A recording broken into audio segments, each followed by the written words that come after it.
Yes, hello, magandang umaga mga kaukay. Narito na naman tayo, mag-open bail ulit. So nung last natin na video is nag-open tayo ng mixed jacket Ichiban from Japan. So wala akong mai-display sa likod ko kasi wala akong nakuhang pwedeng i-display doon sa last bail na nakuha ko. So may mga panahon talaga na minsan ganun ang nakukuha. So ito, testingin natin ito. Ito ay Ichiban ulit, mga request ng mga nanay. So ano siya, children sweaters, 220 lbs, so almost 100 kilos. I-open ko siya kasi ito yung mga gusto ng nanay dito sa may eskwelahan. So pagbigyan natin sila. So tara, umpisa na natin. So medyo matagal tong bubuksan natin na to kasi nga masyado siyang marami. So bibilisan ko na lang, ikakat ko na lang. Nag-face mask na rin ako kasi ito yung first time ko na magbubukas nito. At sa palagay ko, maalikabok yung nasa loob nito. So, let's go!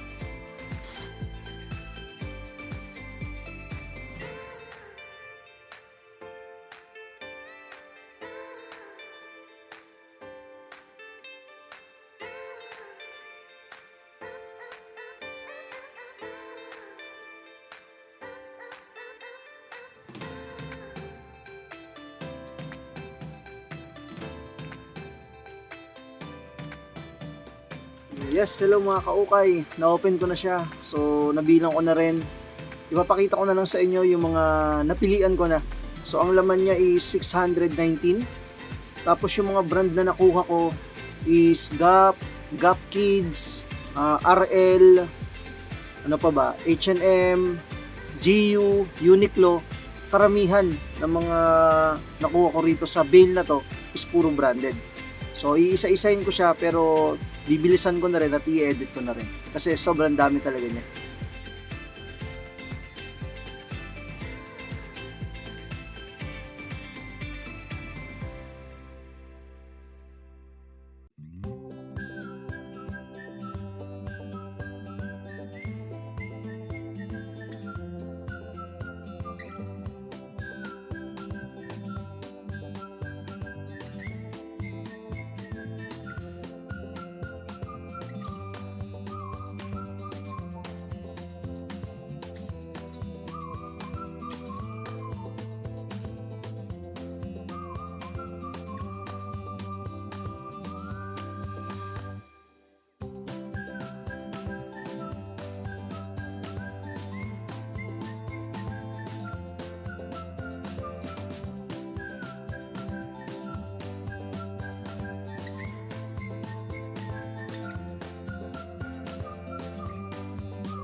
Yun guys, napagod ako doon, nangawit ako. So, lahat ng mga pinakita ko sa inyo, puro branded lahat yun. Lahat ng klase ng branded nandito na. So, maganda itong bale na to para sa mga bata. So, saktong-sakto to sa panahon natin ngayon. Ano siya, maulan, malamig. So, pwede ito. So, pwede natin to ibenta ng 20 pesos. Tapos, dyan naman sa tagteten ko is nandito. Yan, sa lugar na yan. Nandiyan yung aking mga tig 10 pesos. So, ang halaga ng bale na to is 1,500. Tapos, nag-shipping fee siya ng 400 pesos. Kasi medyo malayo yung pinanggalingan niya. So, yun na guys. 600 plus o 600 pieces. O yung dami ng laman ng bale na to. So, sa uulitin, sa susunod uling vlog, magbubukas naman tayo ng ibang brand. Hindi ako sure kung mga pambata o pang-adult o short o pantalon. Depende kung ano yung mga stocks natin na nandito sa ating likod. Yan. So, see you soon guys ha. Sa ulitin, paki-like ko ng aking videos. Peace out. God bless.